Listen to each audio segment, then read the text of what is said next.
Nous allons résoudre l'exercice 4 en trigonométrie. Alors, on nous dit qu'une route rectiligne forme un angle de 22 degrés avec l'horizontale et que, observé d'un point P sur la route, l'angle d'élévation d'un avion situé au point A est de 57 degrés. Au même moment, vu d'un autre point Q situé 100 mètres plus haut sur la route, l'angle d'élévation est de 63 degrés.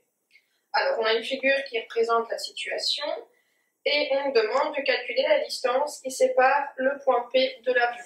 Moi, ce que je cherche, c'est la distance qu'il y a ici. Alors, je vais placer les données qu'on me donne dans mon énoncé. Je sais que la distance entre les points P et Q vaut 100 mètres.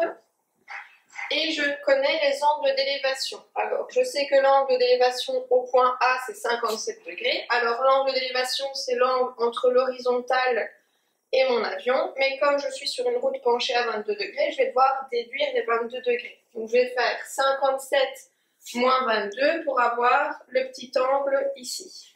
Alors, si je fais 57 moins 22, ça va me faire 35 degrés. Donc, mon angle P ici vaut 35 degrés. Et je sais que l'angle d'élévation du point Q, c'est 63 degrés. Mon point Q est ici. De nouveau, l'angle d'élévation, c'est avec l'horizontale. Donc, je dois déduire les 22 degrés. Je vais faire 63 moins 22, ça fait 41. Donc, ça veut dire qu'ici, j'ai 41 degrés. Alors, comme je veux trouver la distance entre A et P, je vais travailler dans le triangle APQ. Je vais noter, on travaille dans le triangle APQ. Triangle APQ. Alors, je connais l'angle P, il vaut 35 degrés. Je connais la distance entre P et Q qui vaut 100 mètres. Ce qu'il me faudrait, c'est l'amplitude de mon angle Q. Alors, je connais 45 degrés. Je sais qu'ici, je suis sur la route, donc c'est un angle plat de 180 degrés. Donc, pour trouver ici la mesure de l'amplitude de l'angle Q, je vais faire 180 moins les 41, et ça fait 139 degrés. J'ai deux amplitudes d'angle un côté. Pour trouver un autre côté, je vais donc utiliser la règle des sinus. Alors, ici, les sommets de mon triangle sont A, P et Q. Donc, je vais avoir sinus A sur A égale sinus P sur petit p égale sinus Q sur petit q. Alors, petit p, ça va être la longueur en face de mon sommet P ici. Petit q, la longueur en face de mon sommet Q. Et c'est ça que je cherche justement.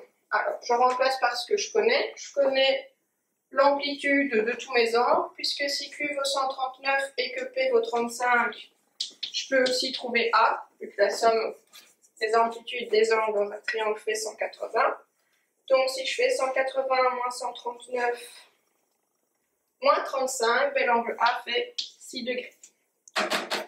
Donc, j'ai sinus 6 degrés sur A. Alors, A, c'est 100 mètres, égale sinus P, donc sinus 35 sur P, égale sinus 139 sur Q. Alors, ici, je connais toutes les données, donc je vais partir de ma première fraction. Et moi, je veux trouver Q, donc je vais égaliser la première et la dernière. Donc, je vais trouver Q, et donc je vais faire sinus 6 degrés sur 100 égale sinus 139 sur Q. Je veux trouver Q. J'ai fraction égale fraction, donc j'effectue le produit en croix. Q fois sinus 6 degrés égale 100 fois sinus 139. Et pour isoler Q, je vais tout diviser par sinus 6 degrés.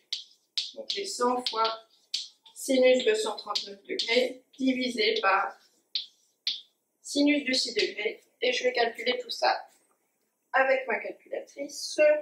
100 fois sinus 139 divisé par sinus de 6.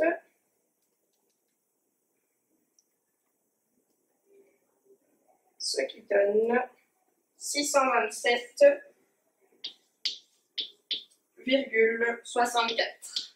Alors, les données de départ étaient en mètres, donc ma réponse est également en mètres. On nous demandait du coup la distance entre le point P et l'avion. Cette distance est de 627,64 mètres.